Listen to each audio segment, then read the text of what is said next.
All right, we're back for another edition of Raw or SmackDown. Richie, what is the concept?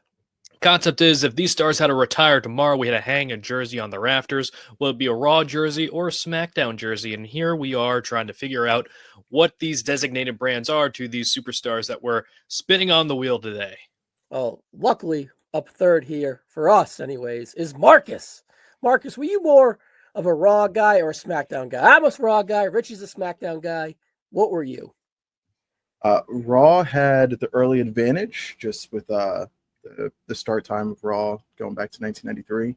But I'm a tried and true blue teamer.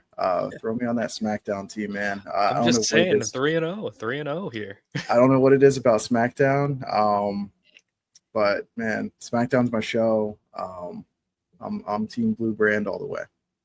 You know something? I hope we get 3 Raw guys. Let's see what we're going to get. Are you trying to make a War Games or Survivor Series team like they did back in the day? I'm losing if so. All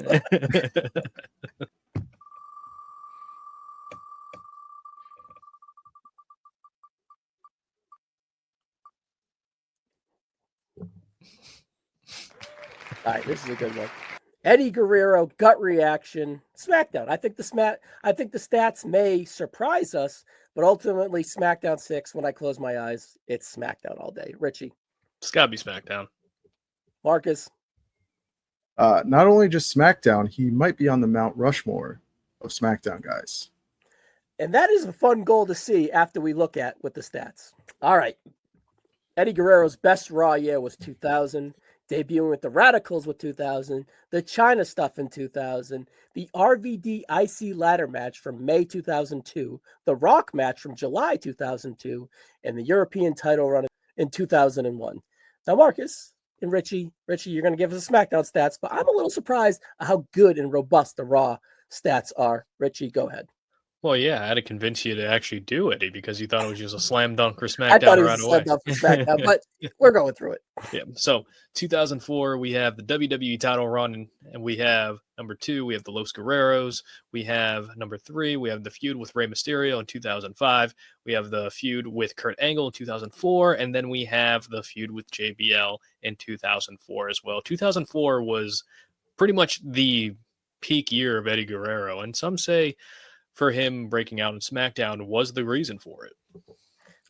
I'm a pretty good editor, I will say myself, but how did that 2006 sneak by me? I am not going to sleep tonight if you're on the YouTube here. Anyways, he had 55 matches on Raw, 170 SmackDown matches, 24.4% Raw, 75.6% on SmackDown. Marcus, is he going to be a Mount Rushmore guy for SmackDown? I think so, especially when you look at the early days of the brand split, 2002, 2003, 2004, and into 05 for him. It's just such a strong body of work that happens over on SmackDown. I think one thing to his detriment on the Raw side is in that 2002 run, you would have been able to include working with Steve Austin in there because that was the storyline going on at the time where Austin takes his ball and goes home. But, he's in the middle working a program with Eddie and Benoit and Ric Flair. So you got to figure, an Eddie Austin pay-per-view match or two would have been added to his resume over on Raw. But the output being the output, man, that SmackDown run for me is an all-timer. I think it's because he crosses so many bases. He covers so many bases. If you like the tag team stuff, he's got everything with Chavo. He's part of that, all those great SmackDown 6 tag team matches, the No Mercy tag match, which I'm really high on. I think it's a modern template for today's WWE style tag match. You've got the like mid-card stuff with the United States title, the program with Cena as well, the parking lot brawl. That's super cool. And then you get the main body of the WWE title run, his main event run, where he finally gets a chance to be on top, and you get to see what that looks like. And he was a really great character. And, the match with Brock is awesome. The matches with JBL are really, really, really good, including that Judgment Day match.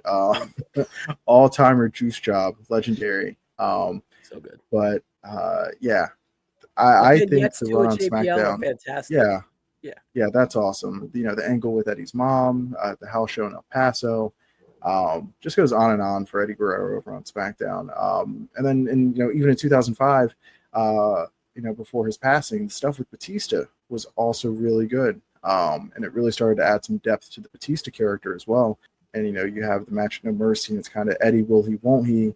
And he ends up not cheating, but you can see he's got Batista right where he wants him to get him for the next time that they wrestle, which unfortunately never happened. So just a lot of good stuff over on SmackDown. All right, I'll just play devil's advocate for Raw just to give it some hope. If it would just be based off three things, honestly. It's like you're an Attitude Era kid and you really were into wrestling in 2000 when he came over to Monday Night Raw, and the Radicals are important to you, and so on and so forth. Number two being his best TV match was on Raw, perhaps, with that RVD ladder match. You could hang your hat on that.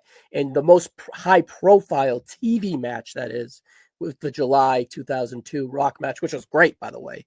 So those would be the things that you could hang your hat on from Eddie Guerrero's career-wise in relation from Raw and SmackDown. And then maybe he doesn't get over, unless if he goes to have the China stuff in 2000 from Monday Night Raw, he doesn't get that opportunity on SmackDown to be Los Guerrero Eddie. That kind of propels him to the mid card, which really gives them the vote of confidence for him to go be in the upper mid card to win the world title. So that would be what you could kind of hang your hat on. And Richie, was he the inaugural U.S. title champion in 2003? For the WWE, yeah, he won the WWE version of the title first. So something else to put your hat on for SmackDown. Richie, would you like to put the nail in SmackDown's case here? Yeah, in a bit. I will like to mention for Raw, Eddie won his first couple of championships in WWE as a Raw superstar. He won the European title. That was the first title. Then won at WrestleMania. Then he won his I think both IC titles as a Raw superstar. So it started off like Eddie seems more like a Raw guy than a SmackDown guy. But then because how they were trying to separate and differentiate the shows, Eddie became pretty much, like Marcus said, one of the faces of Mount Rushmore on SmackDown. I think him, Taker, Kurt, and then maybe Ray. Ray sounds right. Maybe Becky Lynch, according to you guys. I don't know. Yeah. It would be really funny if this episode came out before that one. It's not. But for SmackDown, in the 2-3 years that he was on the brand, he legitimately made a WWE Hall of Fame career just based on those years where he was a part of a tag team. Check off.